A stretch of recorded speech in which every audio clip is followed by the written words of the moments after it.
jika Anda mengikuti seruan Nabi Kita berada di sebuah ambang sejarah. Hak muslim dengan muslim yang lainnya itu ada 6. diajak untuk berpikir tentang keturunan sebelum nikah.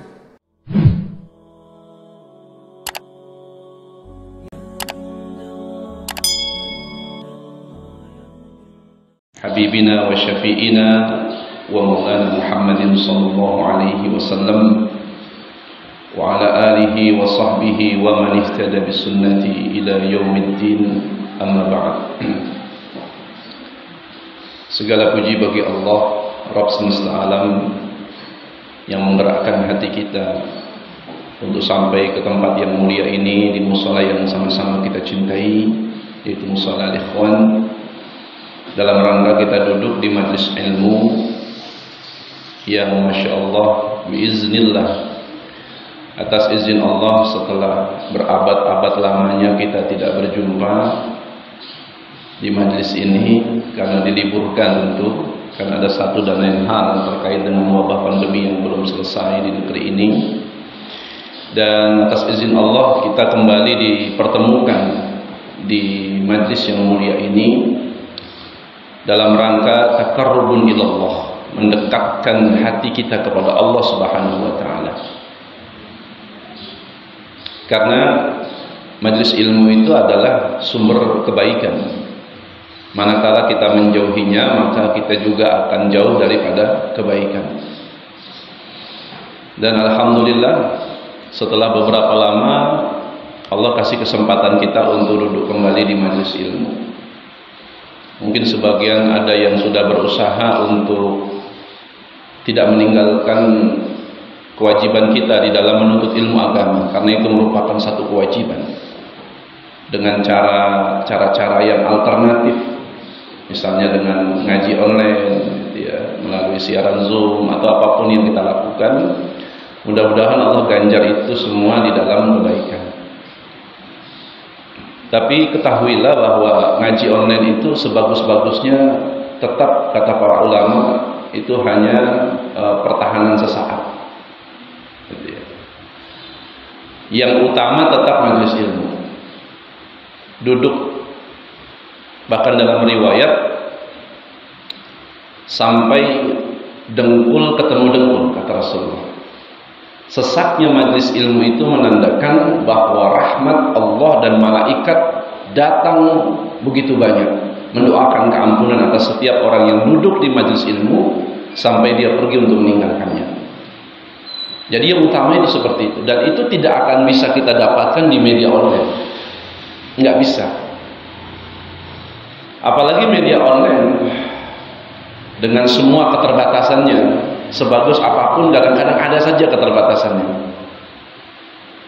Kalau sudah gangguan sinyal, belum lagi kalau anak nangis di rumah, ya, kita tidak bisa fokus mendengarkan ustadznya memberikan pelajaran atau apapun lah, hambatan-hambatan yang lainnya. Belum lagi kalau nggak ada kuota, nah, itu masalah pertama. Kalau sudah nggak ada kuota, ya udah nggak bisa ngaji urusannya. Jadi karena itu adalah benteng pertahanan sesaat, maka kapan waktu benteng itu pasti akan rubuh, gitu ya. Dan pertahanan yang paling kokoh itu adalah majelis ilmu seperti ini. Karena itulah kita bersyukur mungkin di sebagian tempat orang belum bisa melaksanakan majelis ilmu seperti kita, dan kita bisa menjalankannya.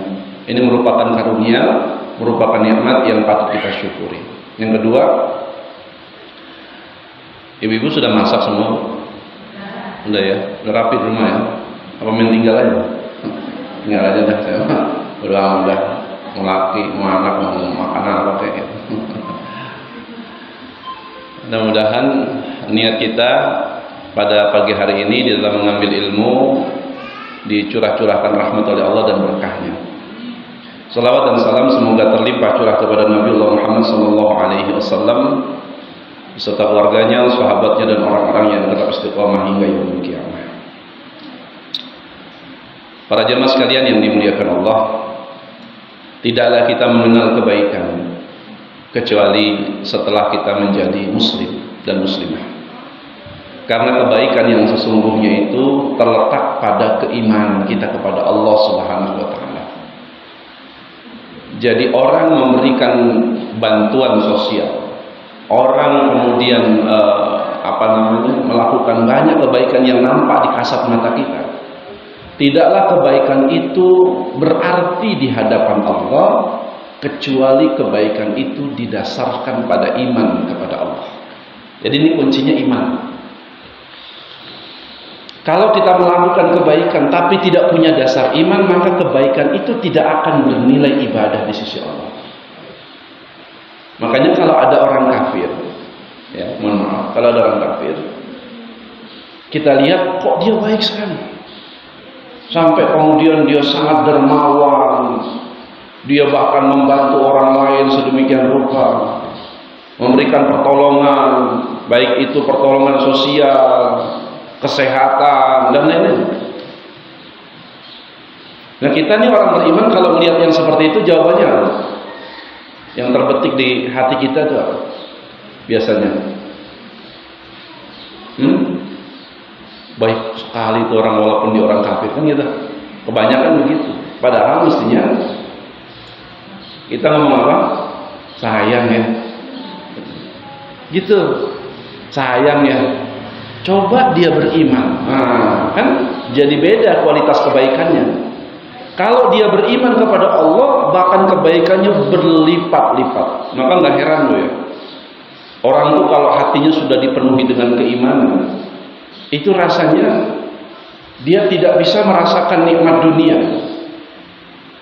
Dia sulit merasakan nikmat dunia kecuali yang dirasakan itu bahkan kelezatan akhirat, gitu. Maka nggak heran kalau ada orang baru masuk Islam, mu'alaf misalnya, jadi baru masuk Islam, terus tiba-tiba harta yang dia punya dia keluarkan semua, macam Abu Bakar Siddiq gitu ya, radhiyallahu anhu. Ada nggak orang begitu? Ada kemarin yang viral di medsos itu, ya. Dia baru masuk Islam, kemudian semua hartanya dia jual, kemudian dia serahkan semua kepada yayasan yatim dan duafa, kemudian diserahkan semua untuk kebaikan, untuk beramal. Dia menjadi langsung miskin total. Ada itu, karena dia merasa bahwa iman yang dia dapatkan itu lebih mahal dari apa yang dia punya. Itu yang pertama. Yang kedua, dia menganggap bahwa harta yang dia dapatkan selama ini, dia ambil pada saat dia tidak beriman kepada Allah. Nah itu alasannya itu kemarin diungkapkan itu. Dia ambil pada saat dia tidak beriman kepada Allah, seperti harganya tidak ada. Tapi apa yang didapat dari itu semua? Ternyata dia dapatkan berlipat-lipat dari sekedar harta yang sudah dia dapatkan di masa kafirnya di masa lalu. Nah, oleh karena itulah, sebelum kita membahas tema kita berkaitan tentang peduli dengan kebaikan ini, ya, peduli dengan kebaikan. Jadi tidaklah seseorang itu bisa sangat cepat sekali melakukan kebaikan kecuali dasarnya adalah iman kepada Allah. Makanya sampai-sampai orang yang mengeluarkan harta itu disebut dengan sedekah, betul? Karena sedekah itu artinya adalah membenarkan. Itu iman, urusannya dengan iman. Karena iman itu tidak bisa dikalkulasikan dengan isi kepala kita.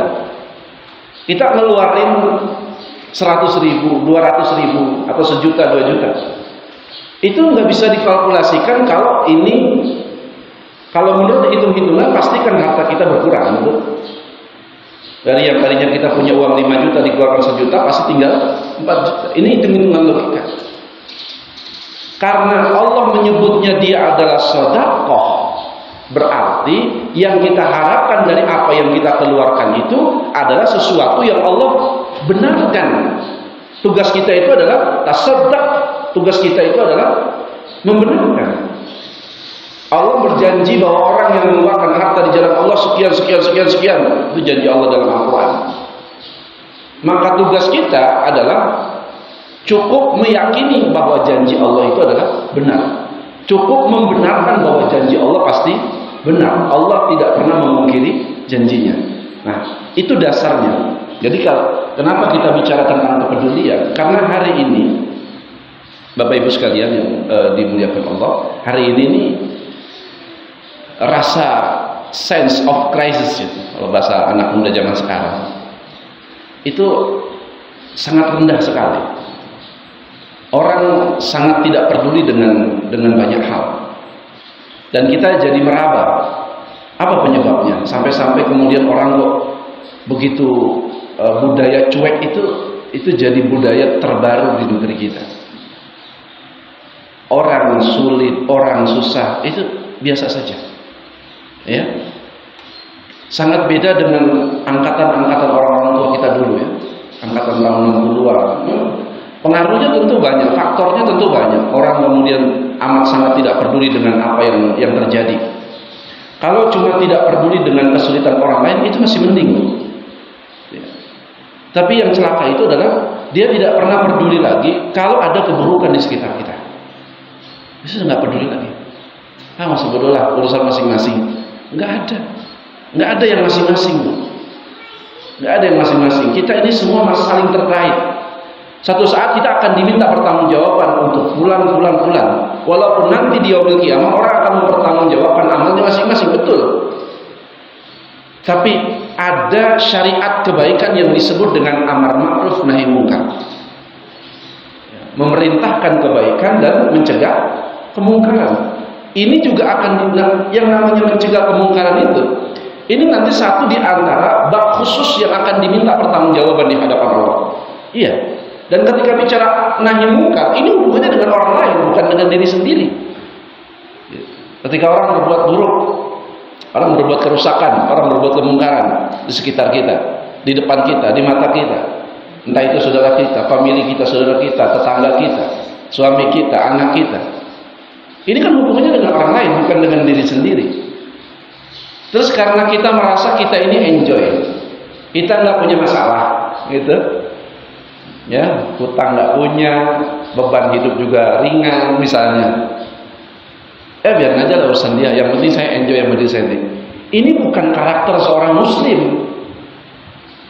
Karena inilah kemudian sense, rasa itu ya, yang sudah mulai hilang di negeri kita ini adalah rasa kepedulian terhadap kebaikan. Dan lebih celaka lagi, rasa ketidakpedulian terhadap keburukan yang ada di sekitar kita. Lain hal kalau urusannya dengan karakter dulu ya. Lain hal kalau urusannya dengan karakter. Setiap ketemu memang karakternya begitu, ngeselin gitu. Kalau ngomong nyelekit gitu. Kalau ngomong juga kagak pernah baik gitu. Itu mah karakter yang kayak begitu. Kalau kita berhubungan ukhuwah, saling menjaga persaudaraan, yang kayak gitu butuh tafahum saja, saling memahami saja. Dan maafkan. Doakan. Kalau hal-hal yang sifatnya bukan kemungkaran, nggak usah gelisah kita, Bu. Nggak usah. Kalau dia cuma sesuatu yang kita nggak suka aja gitu, nggak suka secara pribadi, misalnya menyangkut masalah karakter, background, latar belakang dia beda-beda, sukunya beda-beda, cara ngomong, itu kan cuma karakter aja. Yang kayak gitu kita nggak usah ambil pusing. Ya sudahlah, doakan sajalah, mudah-mudahan karakternya jadi lebih baik, kan begitu. Yang kayak gitu bukan kemungkaran. Kalau kemungkaran itu ada tingkatannya.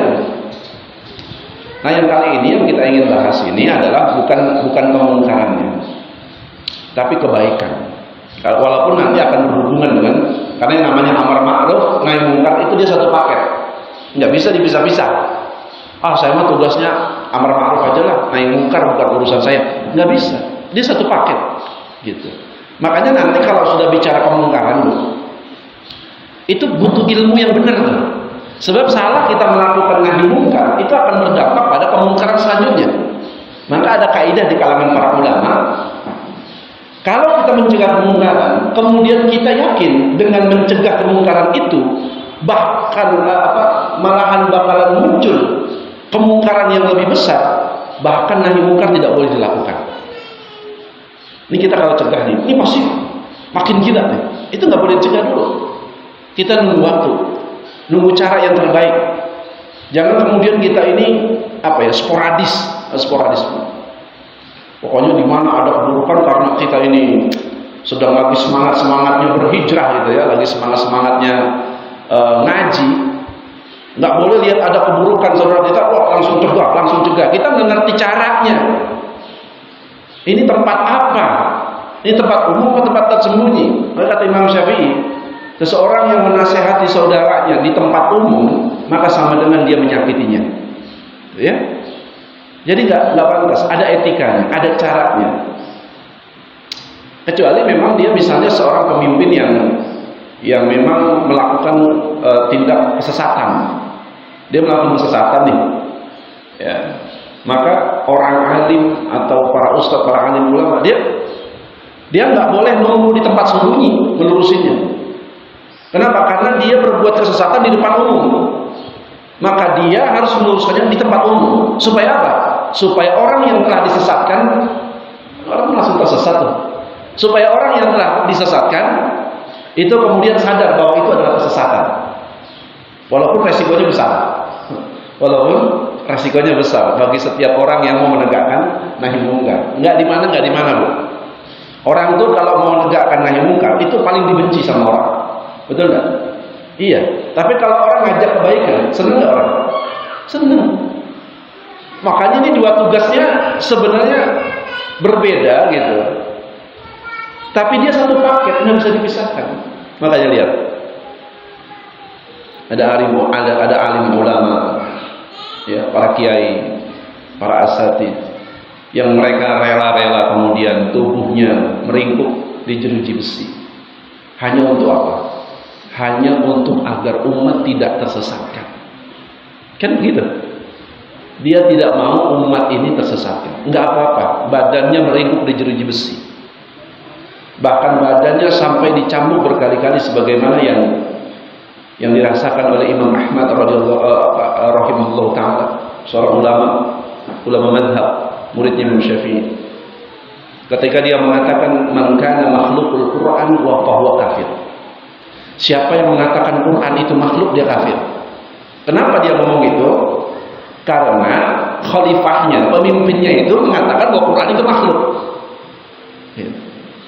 Kalau Quran makhluk, maka setara dong dengan kita. Betul? Quran itu bukan makhluk, kata Imam Ahmad. Quran itu adalah kalamullah. Dia perkataan Allah. Dia tidak sama kedudukannya dengan makhluk.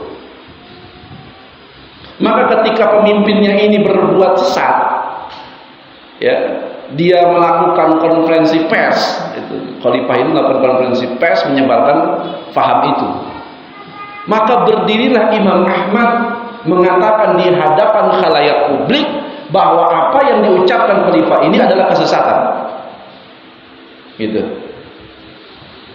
Sampai kemudian Imam Ahmad mengatakan yang ucapan yang paling terkenal, dan ini merupakan ucapan yang dikategorikan delik hukum pidana di masa itu. Gitu ya. Man kana makhluqul Quran fahuwa kafir, kata Imam Ahmad. Siapa yang mengatakan Quran itu makhluk, dia kafir. Statusnya murtad dari agama. Ini fatwa orang alim Imam Ahmad, nggak asal ngomong gitu. Maka Imam Ahmad diseret ke penjara. Setiap pagi Imam Ahmad merasakan 100 kali cambuk di tubuhnya. Tapi dia mengatakan, tetap Imam Ahmad mengatakan amantu billah, saya tetap beriman kepada Allah. Itu Imam Ahmad. Sampai lama sekali teman-temannya yang senasib gitu, di penjara itu, kemudian satu persatu lolos bebas dari penjara. Dia masih mendekam itu Imam Ahmad. Sampai muridnya datang ke penjara menjenguk Imam Ahmad sambil mengatakan, wahai Imam, kenapa Anda bersikukuh dengan pendirian Anda? Padahal anak Anda, istri Anda itu sedang menunggu di rumah Anda. Bukankah mereka juga punya hak dan kewajiban yang harus Anda tunaikan? Apa kata Imam Ahmad? Lebih baik aku mendekam di jeruji penjara dengan dinginnya malam seperti ini, daripada aku membiarkan sambil menunjuk ke ibu kota Syam, daripada aku biarkan seluruh ibu kota Syam itu dalam kesesatan. Gitu. Coba, bisa nggak Imam Ahmad mengatakan sudah apa yang dikatakan khalifah itu benar? Bisa. Dia dikasih fasilitas, dia akan dibebaskan, bahkan dia akan diberikan harta yang cukup banyak kalau khalifah. Tapi malah nggak mau. Karena sekali dia mengucapkan itu, dia akan menyesatkan ribuan orang, bahkan jutaan orang. Nah ini kaidah mencegah kemungkaran, Bu. Jadi nggak salah-salah, Bu, ya. Orang kalau lihat keburukan nggak asal, lihat dulu, nanya dulu sama orang yang berilmu dulu, tanya dulu, ini caranya bagaimana, cara melurusinya bagaimana. Jangan kemudian asal ada lihat keburukan langsung dicegah. Ini karena semangatnya luar biasa. Nah udah gitu ngajinya cuma di Instagram lagi, ngajinya semenit gitu ya. Ini Instagram semenit ya. 1 menit yang ngaji, langsung selesai lihat video, lihat saudaranya salah, langsung disikat, langsung dilurusin, kan begitu. Tidak boleh begitu. Jadi kalau kemudian nanti malah menimbulkan kemungkaran, malah nggak boleh melakukan yang mungkar. Ada kemungkaran yang baru, nggak boleh. Gara-gara kita mencegah kemungkaran, tiba-tiba kemungkaran yang baru muncul, nggak boleh. Ya. Kita buka di dalam Quran surat Al-Baqarah ayat 224. Silakan Ibu yang bawa Al-Quran, monggo. Ini perintah dari Allah.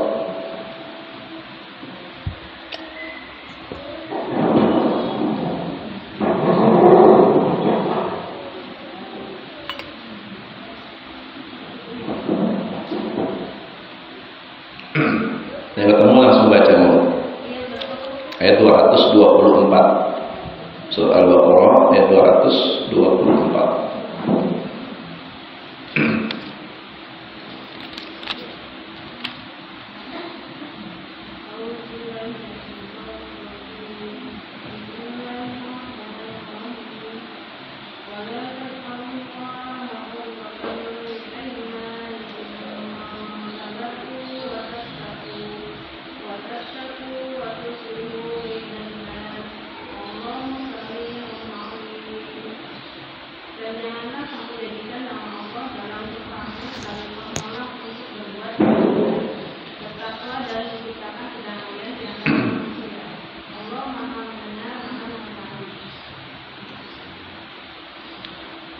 Kalau Qurannya ada yang footnote-nya nggak?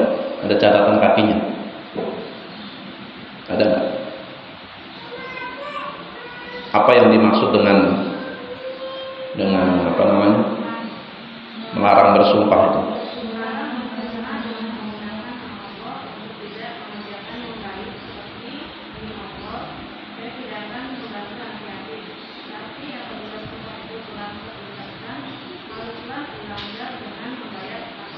Baik. Nah, ini ada semacam perjanjian. Dia pernah berjanji, dia pernah bersumpah dalam satu waktu, misalnya melakukan sumpah itu, dan sumpah itu bukan sumpah yang baik. Maka dia harus melanggar sumpah itu ketika dia langsung berhubungan dengan kebaikan perintah Allah. Karena itulah disebutkan dengan kalimat wala taj'alullahu 'urdatan li'aymanikum an tabarru wa tattaqu wa tuslihu bainan nas wallahu samii'un 'alim. Jangan kamu jadikan nama Allah itu dalam sumpahmu sebagai penghalang untuk berbuat kebaikan. Jadi kalau di hadapan kita ada kebaikan dan kita pernah bersumpah untuk melakukan sesuatu yang berlawanan dengan kebaikan itu, maka kita mesti membatalkan sumpah itu. Nanti kalau ditengok di ayat sebelum-sebelumnya, sebenarnya kan ayat ini berhubungan dengan rumah tangga, ya, berhubungan dengan rumah tangga. Jadi kalau misalnya seorang suami pernah bersumpah untuk tidak melakukan kepada istrinya, padahal pada waktu yang berbeda ada kebaikan yang ingin dilakukan suami pada istrinya, dia harus singkirkan sumpahnya, walaupun dia sudah bersumpah, sumpahnya batal. Kalau dihadapkan dengan kebaikan. Jadi yang pertama, antabarru, hendaklah kalian berbuat kebaikan. Ini perintah. Jadi orang baik itu dasarnya perintah, ya Bu ya. Jadi orang baik itu dasarnya adalah perintah. Siapa yang perintahin? Allah. Kenapa Anda jadi orang baik? Ya, karena Allah yang perintahkan saya untuk jadi orang baik. Dan saya akan berbuat baik sebagaimana Allah perintahkan saya berbuat baik. Kan begitu. Yang kedua, wattaqu, bertakwa. Yang kedua tuh. Jadi kebaikan seseorang itu bahkan ibu-ibu sekalian tidak punya nilai apa-apa kalau dasarnya bukan takwa. Dua. Ya. Yang ketiga, ini kebaikan yang sesungguhnya. Wa tuslihu bainan nas, dan mengadakan islah, mengadakan perbaikan di antara manusia. Jadi sebagus apapun hubungan ibadah ibu sama Allah, tapi hubungan ibu dengan sesama manusia buruk, maka hubungan ibu kepada Allah bahkan tidak ada nilainya di sisi Allah. Rusak. Karena itu dalam agama kita, ibu sekalian, dalam agama kita, urusan dengan manusia itu ketat. Bahkan orang kalau sudah berbuat salah harus minta maaf kepada orang. Orang kalau sudah mencuri barang, punya orang lain, dan orang itu kita kenal dan tahu tempatnya, kecuali orang sudah tidak ada dan hilang. Maka dia tidak cukup bertaubat kepada Allah, betul? Dia bertaubat iya. Kalau dalam Islam bahkan perlu disanksi iya, perlu dihukum iya. Tapi cukup sampai di situ enggak? Dia harus kembalikan itu barangnya. Oh iya. Ini jangan sampai habis nyolong handphone, kemudian malam-malam dia tahajud istighfar. Astagfirullahaladzim. Tapi handphone masih dikekepin aja tuh. Ada begitu. Ya. Udah nyolong, malam istighfar. Allah kan maha pengampun dosa, minta ampunnya, saya taubat, astagfirullahaladzim, astagfirullah. Tapi handphonenya masih dikekepin, handphonenya balikin bu. Ya. Makanya islahu bainan nas, melakukan perbaikan dengan manusia, hubungan itu sangat penting di dalam agama kita, menjaga silaturahim. Lagi majlis taklim begini bu, majlis taklim begini, ya. Nabi di Madinah itu selesai taklim mau mimpin doa, kan biasa ya, biasa seperti kita lah ya, mau selesai majlis taklim kita berdoa. Namun Nabi sebelum doa, Nabi sampaikan kepada sahabat, siapa di antara kalian yang punya rasa permusuhan dengan saudaranya? Siapa di antara kalian yang mungkin punya suka memutuskan silaturahim dengan saudaranya? Maka lebih baik Anda keluar dari majlis ini. Karena malaikat tidak akan masuk. Malaikat itu menunggu di luar, tidak akan masuk dan mengaminkan doa kita sampai orang itu pergi dari majlis ini. Atau dia bertaubat kepada Allah. Maka kemudian Nabi angkat tangannya. Begitu angkat tangan, Nabi lihat sekilas ada anak muda yang keluar dari majlis. Kemudian Nabi tetap berdoa. Anak muda ini kemudian berlari ke rumah pamannya dan langsung peluk pamannya. Langsung dia peluk pamannya sambil nangis dan minta maaf. Kalau selama ini dia telah berbuat salah sama pamannya, dia telah berbuat buruk sama pamannya. Pamannya juga bilang, iya sama paman juga sudah berbuat buruk. Cuma paman kan, ya masa paman dulu yang minta maaf, ya gengsi dong. Namanya paman, masa harus minta maaf dulu sama ponakannya gitu ya. Akhirnya mereka saling memaafkan. Kemudian mereka balik nih. Anak muda ini masih lari ke majlis Rasulullah dan Nabi masih berdoa. Berarti doanya panjang tuh ya. Doanya lumayan panjang. Maka kemudian selesai berdoa, Nabi melihat anak muda itu sambil memanggil, nak sini. Kenapa tadi kamu begitu doa kamu kabur? Kemudian si anak muda ini, tadi engkau yang mengatakan ya Rasulullah, kalau ada dendam, ada permusuhan, ada kalian di antara kalian memutuskan silaturahim, lebih baik keluar dari majlis ini. Lakunya sudah memutuskan silaturahim dengan paman itu sudah bertahun-tahun. Maka saya saat itu langsung lari ke tempat paman saya, ya. Kemudian saya minta maaf.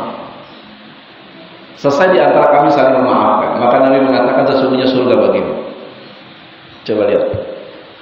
Ini potret pemuda seperti ini jarang kita jumpai. Orang kalau disebut kebaikan, care-nya itu luar biasa. Pedulinya kebaikan itu luar biasa. Nah, jadi orang peduli dengan kebaikan itu nggak gampang bu, nggak gampang, betul nggak? Apalagi orang yang hidupnya udah biasa cuek. Apalagi ritme kerja lingkungannya juga biasa cuek. Wah itu repot itu. Kebentuk sama lingkungan. Kebentuk sama lingkungan. Di kantor cuek, ya. Di keluarganya juga pada cuek. Udah biasa begitu ritmenya. Tiba-tiba ada kebaikan di depan matanya, itu susah buat jalanin kebaikan. Lain hal memang karena sudah karakter, dibentuk oleh karakter. Makanya orang kalau sudah baik di masa jahiliyah, ya udah biasa baik gitu, udah biasa sedekah, udah biasa bantu orang, tiba-tiba dia masuk Islam. Ya, maka kebaikan itu yang kemarin dia sudah lakukan itu nggak hilang, nggak hilang. Itu langsung terdepositokan itu. Sampai kebaikannya ketika dia mengucapkan asyhadu an la ilaha illallah wa asyhadu anna muhammadar rasulullah. Ketika dia beriman, kebaikan yang pernah dilakukan di masa jahiliyah, di masa kafirnya dulu, itu akan kembali itu. Balik itu, nggak hilang begitu saja. Makanya kalau dia orang kafir berbuat baik, ucapannya begitu. Sayang ya, coba dia beriman, ya Allah, bukakanlah hatinya pada hidayahmu. Itu doain. Supaya apa? Supaya kebaikan yang dia sudah perbuat itu tidak hilang. Gitu ya, tidak hilang. Nah, oleh karena itu, untuk berbuat baik itu kadang-kadang motifnya banyak. Ada orang berbuat baik memang sudah bawaan karakter. Makanya kalau orang di masa jahiliyah, di masa kafirnya dia sudah terbiasa berbuat baik, begitu dia masuk Islam, itu biasa berbuat baik. Maka Nabi mengatakan orang yang terbaik di masa jahiliyah adalah orang yang terbaik di masa Islamnya. Apa maksudnya? Ngerti maksudnya? Kalau di masa jahiliyah dia jadi orang yang terbaik, maka biasanya begitu masuk Islam, lempengannya lempengan emas. Gitu. Jadi tinggal membentuk doang, gampang. Yang susah itu kalau emang dari jahil kafirnya bodohnya dua blek banget itu. Luar ngapaknya itu. Memang bodoh banget sama agama. Begitu dia masuk Islam, ya sabar-sabar lu. Sabar-sabar gitu. Kalau kita jadi saudaranya, sabar-sabar. Namanya juga orang-orang masuk Islam, apalagi dulunya parah banget. Dia udah jadi begitu ya bagus banget. Istilahnya gitu. Ih, parah banget itu orangnya. Kenapa emangnya? Ya itu coba lihatin. Kagak bener banget. Dari Solo di sini kerjanya ngegibah mulu. Emang dia mah dulu masih kafir juga emang gitu. Jadi begitu masuk Islam, ya sabar-sabar dah. Nanti ajak ngaji ke masjid, tadi dulu berubah gitu. Maksudnya sabar-sabar kalau yang begitu. Beda kalau memang dulunya waktu masih kafir itu memang bagus, gak pernah ngomongin orang, ya, rajin silaturahim, kemudian saling itu banyak orang begitu, banyak gitu. Orang kafir yang banyak banget. Saya tuh pindah 3 kali itu ketemu tetangga itu orang Nasrani, dan 3-tiganya bagus-bagus. Ya, yang satu pendeta. Terus saya kecil itu, saya selalu diajak ke rumahnya, diajak makan, ya. Cuma saya pastiin dulu gitu, ini makanannya halal apa enggak gitu. Karena orang tua saya sudah kasih warning, sudah kasih peringatan. Kalau dia makanan yang boleh beli di luar, makan. Tapi kalau yang dia boleh masak di dalam, dia tolak secara halus, gitu. Karena khawatir saja menjaga. Karena jatuhnya kan syubhat, meragukan. Karena kita diperintahkan oleh Allah untuk meninggalkan yang syubhat. Jadi begitu. Ya. Jadi kalau sudah biasa baik, begitu dia masuk Islam, masya Allah, dia akan jadi orang baik. Umar bin Khattab contohnya. Umar itu jangan dibayangkan Umar itu yang keras-keras aja, enggak. Umar itu orang cerdas, orang baik, orang sangat dermawan, orang baik. Makanya ketika Nabi SAW berdoa, ya Allah, kuatkan agama Islam ini dengan Islamnya 2 Umar. Salah satu dari 2 Umar. Gitu. Siapa? Amr bin Hisham, Umar bin Hisham, atau Umar bin Khattab. Lihat, 2 nih. Siapa Amr bin Hisham? Betul nggak Amr bin Hisham siapa? Ada yang tahu? Siapa, Bu? Hah? Sahabat Nabi? Bukan.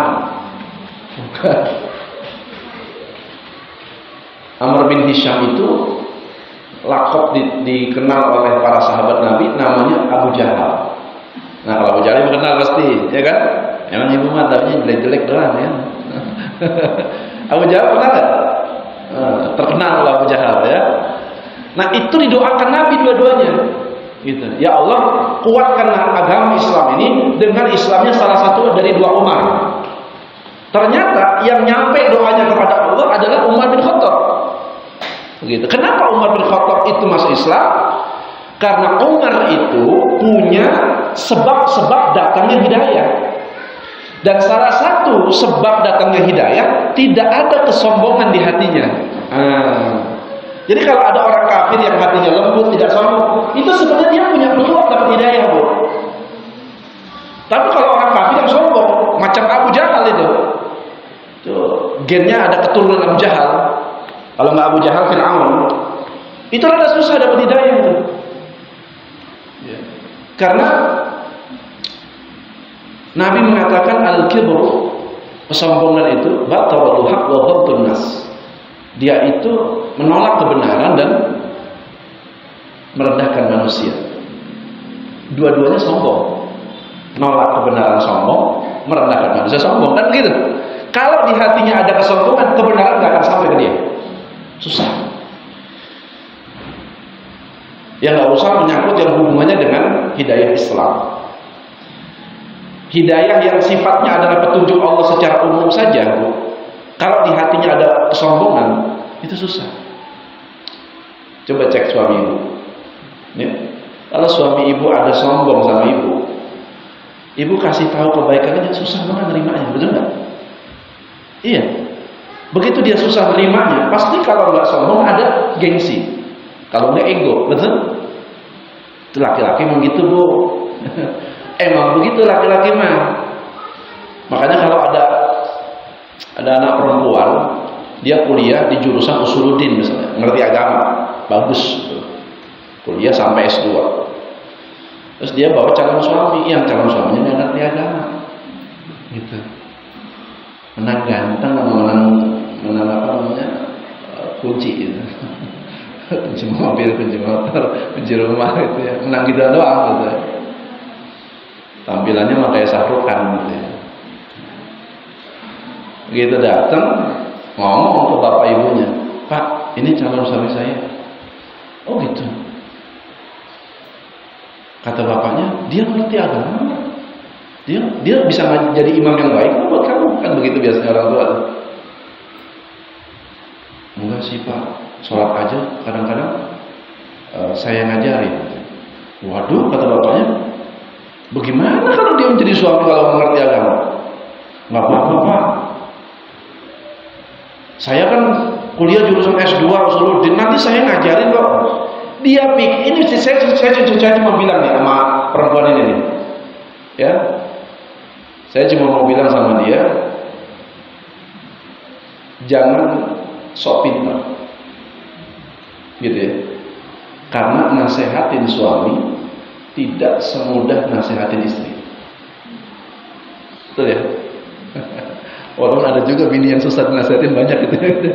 Tapi percayalah, secara fitrah bahwa nasihatin suami bukan perkara gampang. Kenapa? Dia itu kowang, dia itu pemimpin. Lah nasihatin pemimpin itu nggak gampang. Biar kata dablek pemimpinnya juga. Emang dipikir gampang nasihatin pemimpin? Nggak gampang, Bu. Apalagi sampai suami bilang, "Udah mama ngaji aja yang rajin. Urusan cari duit urusan bapak." Ini sombong nih suami begini nih, ya. Pokoknya kerjaan ngaji urusan mama, urusan cari urusan bapak. Begitu selesai ngaji, ibunya kebetulan bab yang dikaji itu bab fikih sholat. Dia tahu suaminya sholatnya kagak benar. Begitu di pengajian aja dia udah ngerutu di hatinya, suami saya banget tuh. Suami saya banget tuh, ya kan? Sampai rumah udah ngancam tuh dia. Sampai rumah udah ngancam tuh. Awas laki gua pulang, nasehatin tuh. Begitu pulang kerja jam 5 sore, "Pak, sini Pak, sini." "Nah, sini Bapak rukuk. Inilah salahnya rukuknya nih. Ini di masjid tadi Mama diajarin sama Ustaz Mama, ini nggak bener nih rukuk begini nih." Apa kata suami? "Sotoy banget sih, ya kan? Baru ngaji segitu aja." Padahal yang nyuruh ngaji itu lakinya. Begitu ngaji, maksudnya mengaji aja kalau usah urusin gua kan gitu. Begitu kita dinasehatin sama suaminya, galakan suaminya. Lu so tau lu, baru ngaji segitu aja udah ngajarin gua lu. Emang dikira gampang nasihatin suami? Enggak gampang lu, perlu cara. Gitu. Perlu cara nasihatin suami. Contohnya siapa? Istrinya Fir'aun. Kurang soleh apa? Kurang pintar apa? Kurang ahli surga apa istrinya Fir'aun? Asia itu. Kita ini boro-boro ahli surga kok emperannya aja belum tentu. Emperan itu orang Padang mencarinya emperan. Ustaz, saya mau nggak masuk surga. Ustaz, kenapa? Saya butuh emperannya aja. Buat apa? Emperannya? Emang tahu di surga ada emperannya? Ya kali aja ada Ustaz itu emperannya. Buat apaan? Buat dagang. Dagang, biasa dagang kaki lima pasar malam gitu ya. Dia pikir di surga ada emperan tadi buat dagang. Ibu sekalian yang dimuliakan Allah, ala kulli hal. Pada dasarnya bahwa orang itu kalau sudah berbuat baik, ya, maka satu hal yang perlu digarisbawahi bahwa dasar dia berbuat baik itu karena iman. Sehingga kepeduliannya tidak luntur. Kadang-kadang ada orang baik itu dasarnya bukan iman, dasarnya bukan ilmu. Dasarnya apa? Ikut-ikutan aja. Orangnya mah baik, cuma ikut-ikutan. Nah yang kayak gini nggak boleh kata Nabi. Kata Nabi, la takunu ilmah. Jangan kamu tuh suka jadi orang yang suka ikut-ikutan. In ahsanan nas, ahsanan nas. Kalau orang berbuat baik, kamu ikut berbuat baik. Wa in zalamna, zalamna. Kalau orang berbuat zalim, kamu ikut berbuat zalim. Ah, ini nggak benar yang begini nih. Ya, jadi kata Nabi, ada orang tuh. Nah ini konsep pendidikan untuk anak-anak kita. Anak-anak kita kalau dibangun dasar pendidikannya, dasarnya cuma sekedar tren, ikut-ikutan. Nanti begitu trennya berubah, maka dia akan berubah juga perilakunya, betul nggak? Iya. Kita ngajarin anak untuk menghafal Quran, bagus nggak? Bagus. Cuma karena ngafalin Quran, tahfiz Quran itu lagi ngetren. Apa maksudnya? Anak-anak semangat sampai ikut lomba ini, lomba itu, diperlombakan hafalan Qurannya. Makanya anak saya, Bu, saya pesantrenkan, itu teman-teman saya sudah banyak anak-anak yang seusia anak saya, kelas 2 SMP. Teman-teman saya sesama ustaz, dia punya anak, anaknya sudah langsung jadi ustaz. Umur berapa? 2 SMP, kelas 2. Termasuk saya dulu begitu. Saya itu umur 10 tahun, 11 tahun itu udah ceramah kemana-mana, gitu. Karena bapak itu yang ngajarin. Tapi kan kita menganggap begini, ayah saya manusia biasa. Pada saat mentransfer pendidikan ke saya, ada baiknya nggak, Pak? Banyak. Tapi ada salahnya nggak? Ada. Yang salah jangan diterusin ke anak kita, gitu. Saya dulu dikenalkan dunia panggung, ceramah orang sini. Itu sejak usia 10 tahun. Apakah itu baik? Itu baik. Cuman ada sisi yang kadang-kadang tidak setiap anak itu kuat. Apa itu? Sisi popularitas. Karena untuk jadi populer itu butuh ilmu. Iya. Hatinya itu kudu setegar karang. Kalau anak kita nggak kuat begitu, mendingan jangan. Kalau ibu yakin anak ibu kuat, monggo. Tapi kalau ibu nggak yakin anak ibu nggak kuat dengan popularitas, mendingan disimpan aja dulu. Lebih baik dia fokus nuntut ilmu. Saya pesan ke anak saya begitu. Jangan sekali-kali kamu cari popularitas di dalam ilmu yang kamu cari. Dah. Tidak usah majang-majang di medsos dulu. Nggak usah kamu ikut-ikutin bapakmu ini, ya. Nggak usah. Pokoknya kamu ngumpet aja. Jangan sampai ada orang tahu kamu sedang mengambil ilmu. Ngumpet aja udah. Mau susah kamu, sedih kamu, jelek kamu, udah umpetin aja. Sampai nanti saatnya, ada masanya ilmu akan kamu berikan manfaat seluas-luasnya untuk manusia. Itu hari ketiga dia masuk pesantren, saya tuliskan surat. Saya tulis surat. Kalau pesantren dekat, saya bisa datang, tapi dia akan punya kesan yang berbeda kalau itu berupa surat yang dituliskan bapaknya. Itu surat. Hari ketiga saya tulis surat, hari ke-15 saya tulis surat, hari ke-40 saya tulis surat. 3 kali saya tulis surat. Pesan. Karena ini yang kadang-kadang jarang dilakukan para bapak. Gitu. Ibnu Hajar Al-Asqalani, mungkin kalau ibu pernah dengar kitab Bulughul Maram, kitab fikih. Mungkin pernah dengar, ada yang pernah dengar kitab Bulughul Maram, fikih, buku fikih, taharah, salat itu ditulis oleh Imam Ibnu Hajar Al-Asqalani. Aslinya kalau ibu mau tahu, Bulughul Maram itu surat Ibnu Hajar untuk anaknya. Tadinya jadi dari surat, kemudian nanti dibagusin sama anaknya surat itu, kemudian jadilah satu kitab yang kitab itu bahkan memberikan manfaat jutaan manusia kaum muslimin. Iya. Pesantren mana yang nggak pernah Bulughul Maram? Luar biasa, ilmunya sangat bermanfaat. Nah, oleh karena itu ibu sekalian, jangan kita bangun pendidikan anak-anak kita dasarnya cuma tren aja gitu. Asal orang berbuat baik kita ikut berbuat baik. Asal orang berbuat, bukan nggak boleh ikut-ikutan kebaikan, boleh. Semangat, menambah semangat. Kadang-kadang orang beramal kalau nggak rame-rame, kadang-kadang nggak seru. Nggak ada lo, nggak rame gitu kata satu iklan. Kadang-kadang orang baru senang beramal tuh kalau lagi rame-rame. Begitu sepi, mulai lesu semangat beramalnya, betul? Ada yang begitu, nggak apa-apa, itunya bagus. Tapi jangan ketika orang rame-rame berbuat buruk, kamu ikut berbuat buruk, gitu. Nah ini dibangun sama anak-anak kita tuh, dasar fondasi itu. Bahwa dasar kamu berbuat baik, dasarnya adalah ilmu dan iman. Hadisnya panjang. Nabi mengatakan al-mu'minu qawiyyu khairun wa ahabbu minal mu'minina dha'if. Mukmin yang kuat, kokoh, lebih Allah cintai, lebih baik dan lebih Allah cintai daripada mukmin yang lemah. Kemudian Nabi melanjutkan, ya, wa fi kulli khairin, walaupun dua-duanya ada kebaikan. Mukmin yang kuat ada kebaikan, mukmin yang lemah juga ada kebaikannya. Tapi kalau mau ditanya siapa yang lebih dicintai dan lebih baik di hadapan Allah, pasti mukmin yang kuat. Baru kalimat berikutnya, ihris ala ma yanfa'uk.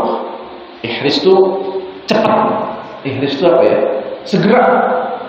Ala ma yanfa'uk, kepada amal-amal yang memberi manfaat. Amal itu ada 3, Bu. Amal itu ada 3. 1, ada amal yang bisa mendatangkan manfaat. Kita lakukan, manfaatnya besar. Bukan hanya untuk dirinya, bahkan untuk orang banyak. Paham maksudnya, Bu? Ada amal yang bisa ketika dilakukan bisa berbahaya untuk diri kita dan untuk orang lain. Gitu. Ada amal yang tidak bisa menimbulkan manfaat, tidak juga menimbulkan bahaya. Nah, kira-kira yang diperintahkan Nabi ini amal yang mana? 1, 2, atau 3? Yang ke-1, ya. Ihris ala ma yanfa'uk wasta'in billah, kata Nabi. Mintalah tolong pada Allah. Ini kunci banget, Bu. Kunci. Orang tuh kalau mau berbuat baik, ya, hal pertama yang harus dia lakukan, minta dulu tolong sama Allah, jaga hati saya, jaga niat saya, jangan sampai amal baik saya jadi keburukan, gitu. Jangan sampai amal baik saya jadi membuat orang lain berbahaya. Minta tolong sama Allah, minta tolong. Wasta'in billah, 1 itu. Yang kedua, minta tolong sama Allah supaya saya dimampukan beramal baik itu, beramal yang bermanfaat itu. Yang ketiga, minta tolong sama Allah agar saya tidak menunda amal kebaikan itu, gitu. Paham maksudnya, Bu? Orang itu kadang-kadang orang mau berbuat baik, godaannya ada aja, betul ya? Gitu, dengar saudara sakit atau saudara apa, kita ada uang sekian, udah, nih yang segini nih, nanti separuhnya kita kasih, nanti separuhnya untuk makan di rumah. Godaan benar. Tapi yang itu belum bayar. Nah, gimana ya? Tapi yang ini kita bisa mau beli ini, Bu. Nah, gimana ya? Kan begitu. Nah, kalau kita dibimbangi, ada kebimbangan begitu, Wasta'in billah, minta tolong sama Allah. Supaya kita tidak dibayang-bayangi keraguan. Kalau ragu aja masih mending. Kadang-kadang udah nunda nggak jadi. Ini yang biasanya sering begini nih. Udah nunda besok aja deh. Masih ada waktu kok. Udah besok aja deh. Enggak. Nabi perintahkan ihris itu cepat-cepat. Kalau urusan kebaikan jangan ditunda. Ditunda besok udah kelar urusannya. Setan iblis tuh lagi gede-gedenya gitu, ngodain kita tuh. Baik ya, Bu ya. Makanya perintah Allah ketika kita mau melakukan kebaikan di dalam Quran surah Ali Imran ayatnya ke-133, ayatnya sering kita baca.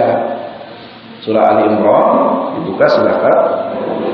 Ayatnya 133. Wasari'u ila magfiratin min rabbikum wa jannatin arduha as-samawati wal ardh uiddat lil muttaqin. Bersegeralah kamu, wasari'u, kepada ampunan Allah dan kepada surga yang luasnya seluas langit dan bumi yang disediakan untuk orang-orang yang bertakwa. Jadi sebelum kita berbuat baik, Bu, motivasi kita apa, Bu? Motivasi kita apa? Sebelum kita berbuat baik, motivasi kita apa, Bu? Surga yang luasnya seluas langit dan bumi. Motivasi kita mesti akhirat tuh. Itu dilurusin, Bu.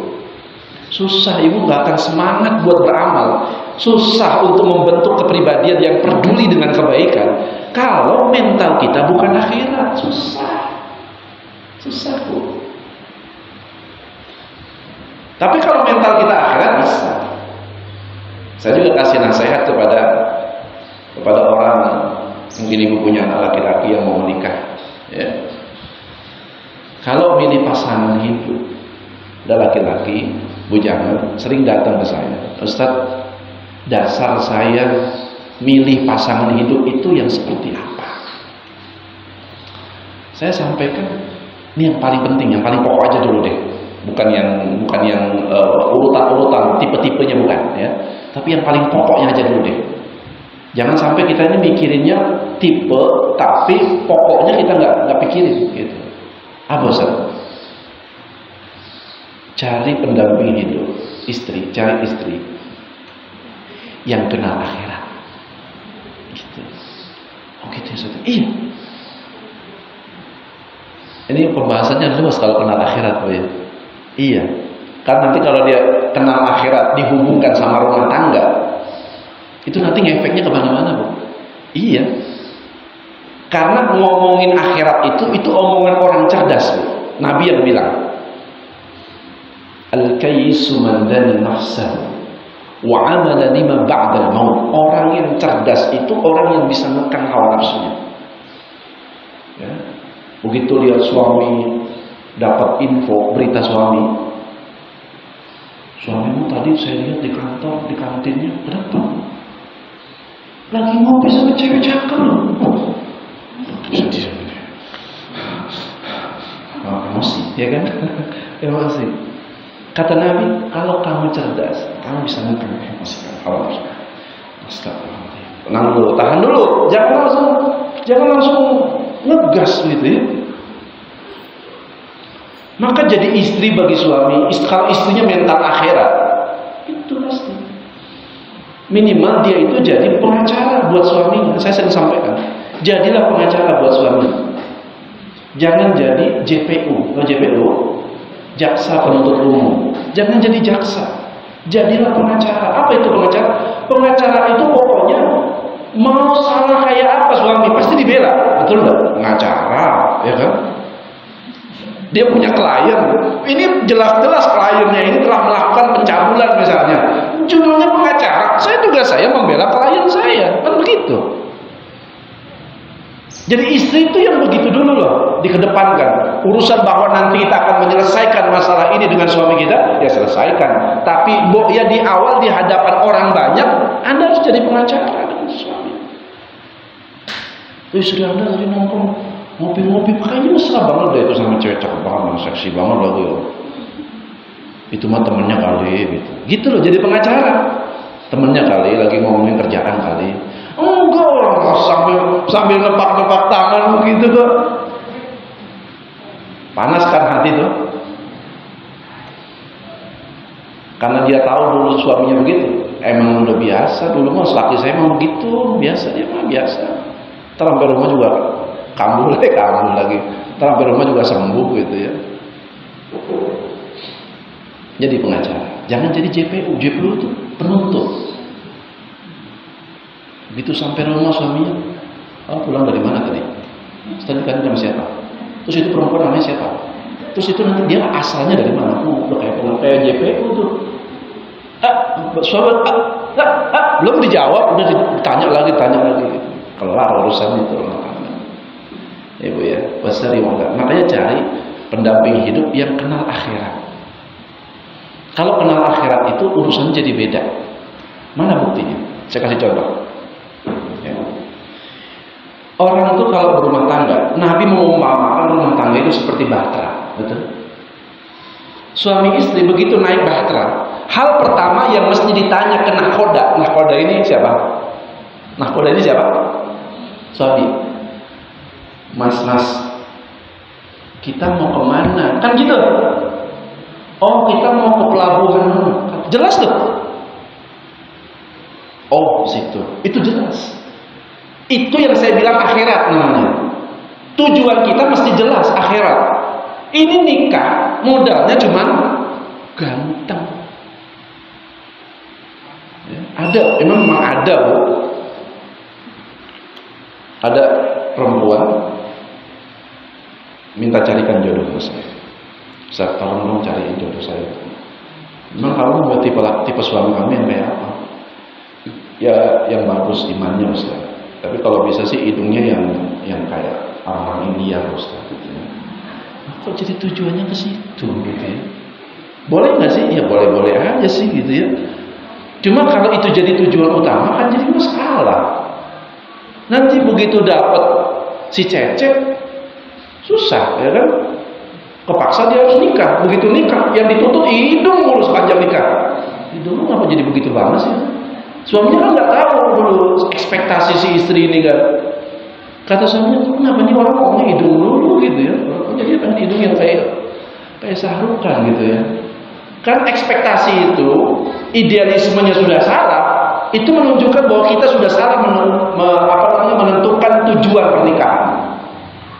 Maka cari pelabuhan, cari tempat di mana bahtera itu kita berlayar. Tujuannya itu jelas akhirat.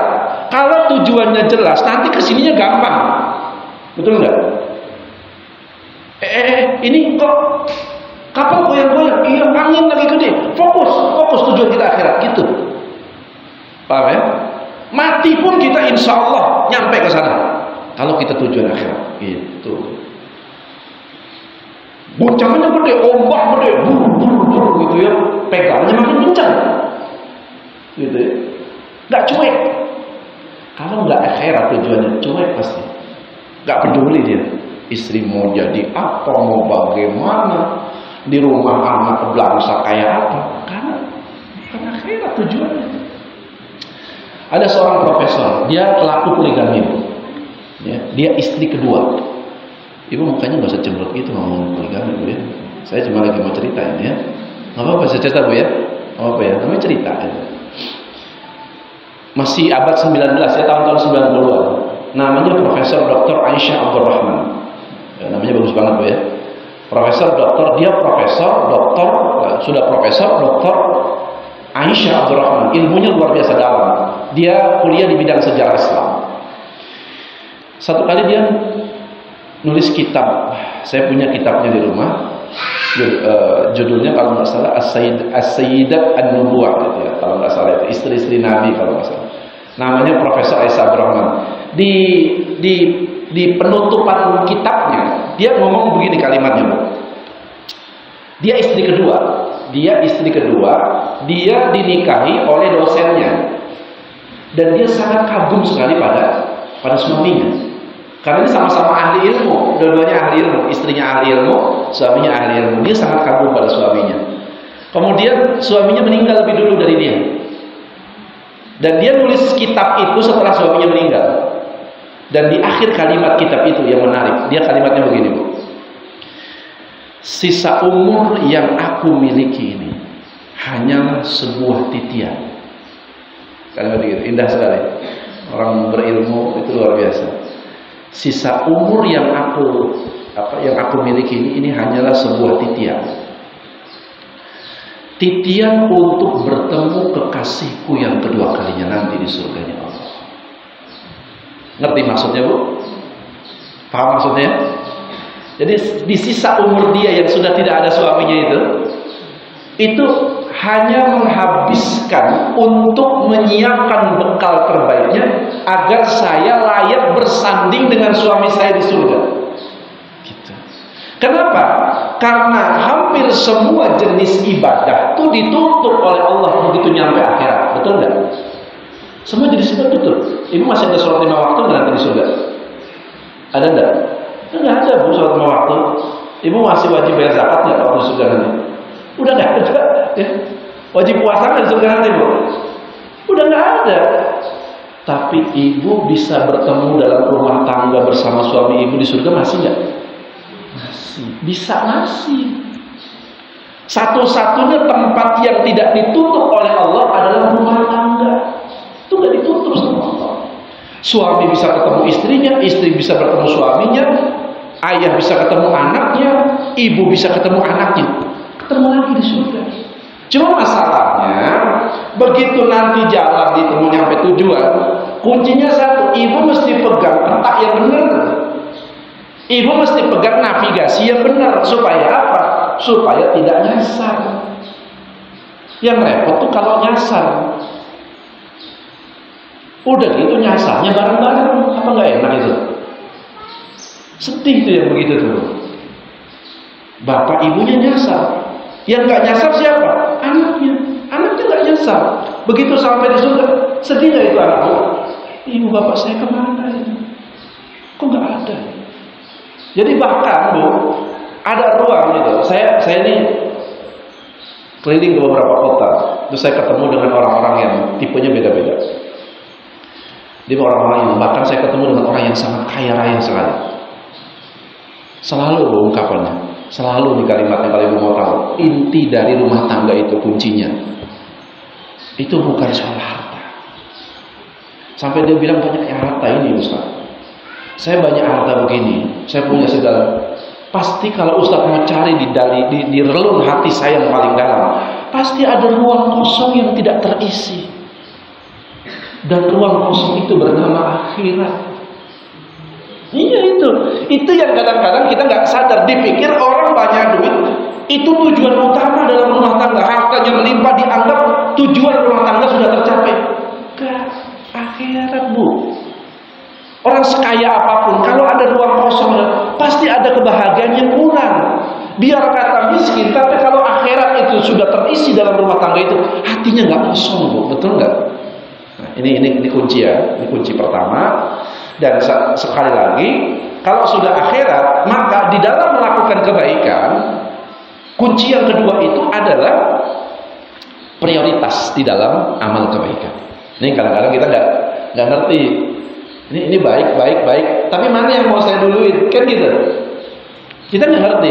Dan ketidaktahuan kita tentang prioritas amal kebaikan itu kadang-kadang cuma semangat sesaat. Betul, Bu ya? Saya punya murid-murid itu, mereka menuntut ilmu semangat-semangat. Saking semangatnya, dia baca kitab yang tebal-tebal. Dia baca kitab Fathul Bari, Syarah Sahih Bukhari. Dia baca ini. Begitu ketemu saya, udah, Ustaz bagus nggak ini? Antum baru belajar sama mana sampai sini. Antum sudah baca kitab ini? Ini rencana, Ustaz. Saya mau baca kitab ini. Antum salah memprioritaskan di dalam mengambil ilmu. Salahnya bagaimana, Ustaz? Salah. Kalau antum baru menuntut ilmu, maka bacalah kitab yang ringan-ringan dulu. Mukhtasar misalnya, ringkasan yang dibaca. Misalnya Mukhtasar As-Sirah An-Nabawiyah. Itu baca yang ringan-ringan dulu. Mukhtasar itu ringkasan artinya. Kan ada kitab tuh yang dia kalau aslinya segini, tapi karena sudah di Mukhtasar jadi segini, kan gitu. Ini ada orang karena semangatnya, dia nggak ngerti prioritas mana yang harus dia baca. Nah begitupun di dalam melakukan kebaikan sama bu. Dia nggak ngerti mana yang dulu yang harus diperbaiki. Ibu hafal Quran surat Al-Balad? Al-Balad, juz amma. Apa kalimat awalnya? 3 ayat. La uqsimu bihadzal balad. Betul? Apa artinya? Saya akan benar-benar kata Allah bersumpah. La itu huruf lamnya huruf lamnya itu lam sumpah. La uqsimu, benar-benar akan bersumpah bihadzal balad, atas negeri ini. Maksudnya Masjidil Haram, Mekah. Bersumpah atas kebaikan negeri ini. Allah bersumpah tentang kota ini. Satu, kota ya. Yang kedua apa? Wa anta hillum bihadzal balad. Dan saya bersumpah lagi kata Allah. Ya, kamu Muhammad itu bertempat di kota ini. Tadi kotanya, yang kedua orang terbaik. Tadi kota terbaik, yang kedua orang terbaik, Nabi Muhammad SAW. Allah yang bersumpah. Nah yang ketiga nih yang menarik. Wa walidin wa ma walad. Dan demi ayah. Allah bersumpah lagi tentang ayah. Kok saya nggak disumpahin, Pak Ustadz? Ibu. Ayat berikutnya. Wa ma walad, dan yang melahirkan anak. Kalau di terjemahan mungkin dan anak gitu ya. Tapi kalimat yang tepat itu terjemahnya itu wa ma walad, itu artinya yang melahirkan anak. Siapa? Ibu. Jadi ayah ibu itu kan adanya di mana, Bu? Di rumah tangga. Para ulama ahli tafsir mengatakan tidaklah Allah bersumpah pada perkara-perkara yang sepele. Nggak ada Allah bersumpah tentang urusan yang kecil. Saya demi sayur asem, ada nggak gitu? Iya, nggak ada di Quran, nggak ada. Kenapa? Sayur asem sepele, Bu. Ibu nggak makan sayur asem juga gak mati, Bu. Betul ya? Iya. Sepele. Allah nggak bersumpah pada perkara-perkara yang kecil-kecil. Tapi ketika Allah bersumpah, kata para ulama ahli tafsir, berarti itu urusannya urusan besar. Begitu. Nah yang menarik itu di ayat ketiga tadi. Kalau kota Mekah biasalah karena kemuliaannya. Nabi Muhammad biasalah itu karena Nabi Muhammad orang mulia.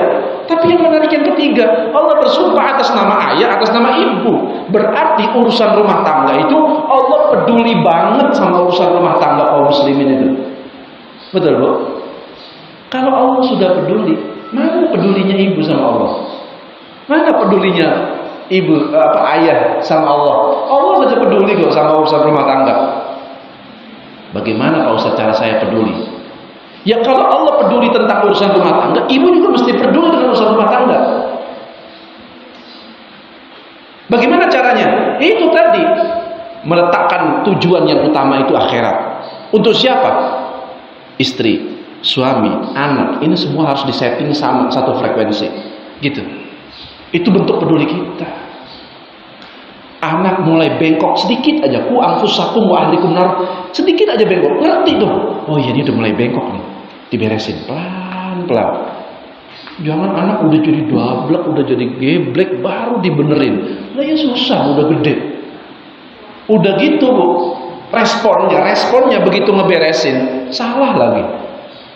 Anak 3, 1 jadi perampok, walizubillah, nauzubillah min dzalik. Yang 1 jadi preman pasar, yang 1 jadi anak soleh. Tetangga bingung, Pak, Bapak kok begitu sih mendidik anak? Itu yang dua, satu jadi preman, satu jadi rampok. Lah yang satu jadi anak soleh, yang benar. Apa kata si bapak? Ini responnya salah. Kata si bapak, ya maklum lah, namanya juga anak ujian. Ini salah ini nggak pas ini. Kalau udah jadi, kan udah jadi. Dia udah jadi rampok, dia udah jadi dia udah jadi ustadz misalnya, ya. Dia udah jadi. Kalau udah jadi, bukan ujian lagi. Kalau udah jadi, hasil ujian, begitu. Kalau ngomongnya begitu beda. Iya nih hasil ujiannya jadi begini nih. Sepertinya saya salah dulu waktu ujian. Nah gitu. Jadi orang tuh ada evaluasi memperbaikinya. Tapi kalau ya maklum lah namanya juga ujian. Nah, itu kelar urusan itu. Udah gitu ujiannya lagi yang disalahin. Kayak ibu anak gak lulus ujian, datangin kepala sekolah. Bapak ngerti gak sih? Ini kenapa anak saya nggak bisa lulus? Ini gara-gara ujian pak. Gitu. Kira-kira kalimat itu benar nggak? Ya nggak tepat bu ya. Jadi sekali lagi kalau Allah sudah peduli dengan kita, maka kita pun juga harus peduli pada Allah. Dengan cara apa? Memperbagus. Karena rumah tangga itu sumber semua kebaikan yang ada. Kalau ada yang tidak peduli dengan urusan rumah tangga, berarti dia mengajak kita pada keburukan. Ya. Ini anak udah nggak karu-karuan. Dari kecil udah ngerti kita. Apalagi anak kita, saya kalau keluar gang rumah saya aja, itu pak anak perempuan umur 8 tahun gitu. Kok dia punya goyang-goyang begini kayak orang sakau gitu. Oh rupanya lagi ngafalin gerakan TikTok bu. Astagfirullahaladzim, ya Allah ya Karim. Itu anak-anak zaman sekarang begitu. Ya.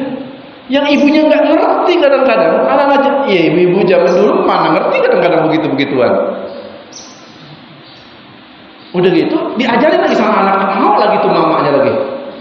Mama begini nih cara main TikToknya nih, mama begini mak nih, gitu. Gimana nak gitu. Oh diajarin, di training sama anaknya. Dia nggak ngerti tuh, lagi diajarin bengkok itu. Ya. Anak sudah nggak karu-karuan sama game. Wah, aku udah nggak bisa. Ya. Ibu santai aja. Begitu besok ulang tahun nak, kamu gamenya masih itu aja nak. Nanti ulang tahun nanti kamu mama beliin PS ya, PS5 gitu ya. Begitu dikasih PS terus dia kecanduan, enggak karu-karuan. Pusing pegang kepala mana. Bocah kenapa? Ya Allah susah, nggak disuruh ngaji ya susah, disuruh sholat susah, disuruh sholat. Terus dia nanya ke Ustaz bagaimana ya anak saya udah kecanduannya. Yang ngasih game siapa bu? Ibu.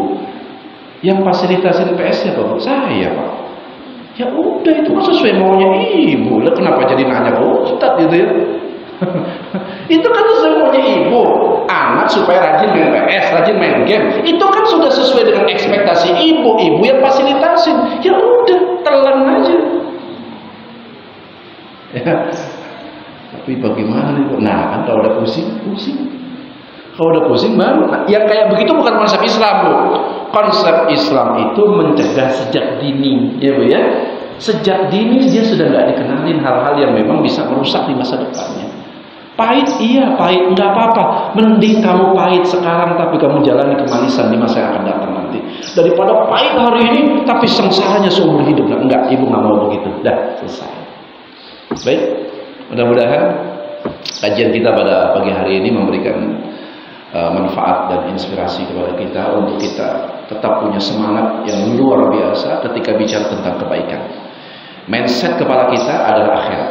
Sehingga kayak apapun kebaikan itu ada di hadapan kita, kita pasti orang pertama. Orang pertama.